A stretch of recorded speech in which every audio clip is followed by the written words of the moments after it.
চাই না বন্ধুরা। আপনারা কি চান এই ধরনের দেশ? আপনারা চান যে দেশে বঙ্গবন্ধুর মতো একজন মহান নেতা? হায় রে হায় বাংলাদেশ, হায় রে হায় বাঙালি জাতি।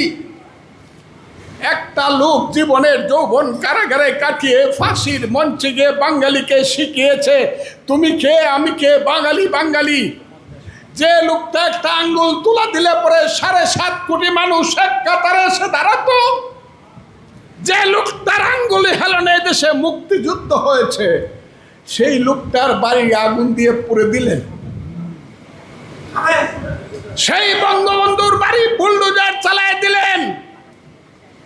কেউ প্রতিবাদ করলো না, সরকার কিছু করলো না, মিলিটারিরা চৌকিদারের ভূমিকায় অবতীর্ণ হইল।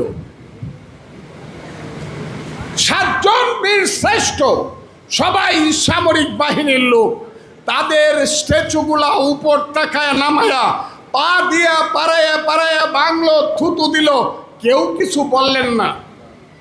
বীর শ্রেষ্ঠ কারা বন্ধুরা? বীর উত্তম কারা? বীর বিক্রম কারা? বীর প্রতীক কারা বন্ধুরা? মুক্তিযোদ্ধা কারা? আমরা।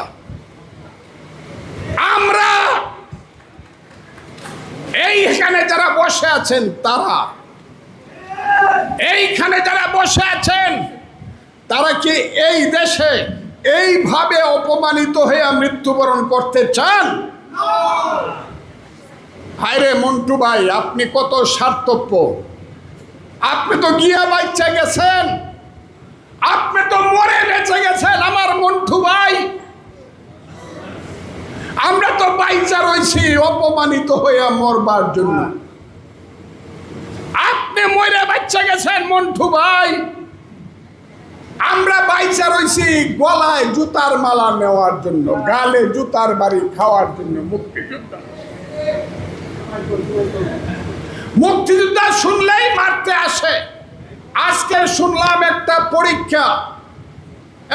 পরীক্ষা হয়েছে, আগের থেকে ইনকোয়ারি করাইছে, মুক্তিযোদ্ধার ছেলে যারা আছে, মেয়ে যারা আছে, তাদেরকে পাশ করতে দেওয়া যাবে না।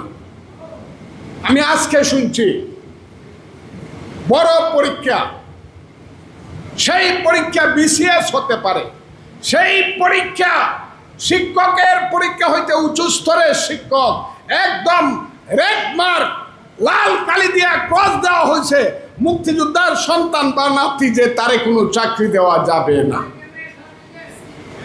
এই যে দেশ, এই দেশে কি আপনারা বাঁচতে চান মাথা নিচু করে নাকি প্রতিবাদ করে মরতে চান? আপনারা বলুন।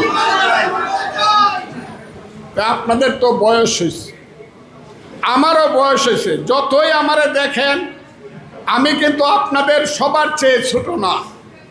আমারও 77 বছর বয়স, আমিও 48 সনে জন্মগ্রহণ করা মানুষ। মুক্তিযুদ্ধের সময় আমার বয়স ছিল 23 বছর। কাজে আমিও খুব ছোট মানুষ না, যে কোনোদিন চলে যাব। আপন ভাই আমার আপন ছোট ভাই 6 বছরের ছোট, এই বাড়িদের আগের দিন মারা গেছে। কাজে আমি যে কোনো সময় চলে যেতে পারি।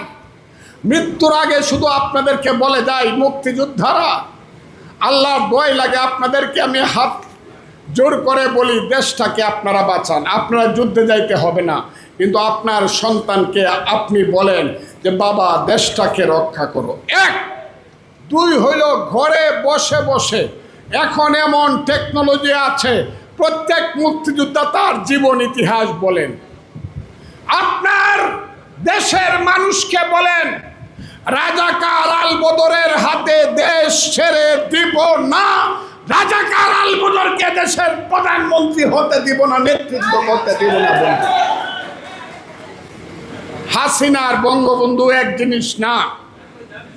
আওয়ামী লীগ খারাপ করছে, এই জন্য মুক্তিযুদ্ধ খারাপ। হাসিনা খারাপ করছে, সেই কারণে বঙ্গবন্ধু খারাপ। এই কথা বলে যারা মুক্তিযুদ্ধকে, বঙ্গবন্ধুকে 72-এর সংবিধান, হায় হায়, আলী রিয়াজ নামে একটা মানুষ আইছে, হে আমেরিকায় মাস্টারি করে, হে আমাদের চেয়ে 10 বছরের ছোট, হে আইসা প্রথম কইছে সংবিধানটাকে ফেলাইয়া দেব, 72-এর সংবিধানকে ফেলে দেব। আপনারা কি মনে করেন না এই 72-এর সংবিধানটা 30 লক্ষ মুক্তিযুদ্ধের শহীদের রক্তের করে লেখা সংবিধান, এটা আপনার মনে করেন না?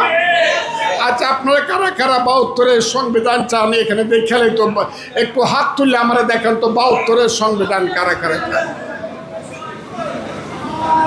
এখানে যদি সংখ্যা যাই হই, আমি প্রত্যেককে 1 লাখ, একজন মুক্তিযোদ্ধাকে 1 কোটি মানুষের প্রতিনিধি হিসাবে গণতে চাই।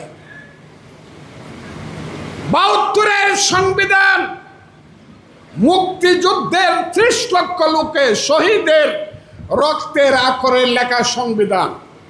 এইটা সময়ের সাথে সাথে প্রয়োজনে পার্লামেন্টের মাধ্যমে পরিবর্তন করা যাবে আইনের মাধ্যমে, কিন্তু কেউ যদি ছুঁড়ে ফেলে দিতে চায় তার বিরুদ্ধে আরেকটা মুক্তিযুদ্ধ অবশ্যই হবে। বলবো আমি আপনাদেরকে বলবো, আজকের যারা এইখানে আজকে যারা উপস্থিত, আমি তাদের মাধ্যমে বলতে চাই, কি বলতে চাই আপনারা সবটাই বুঝেন। আমি বলতে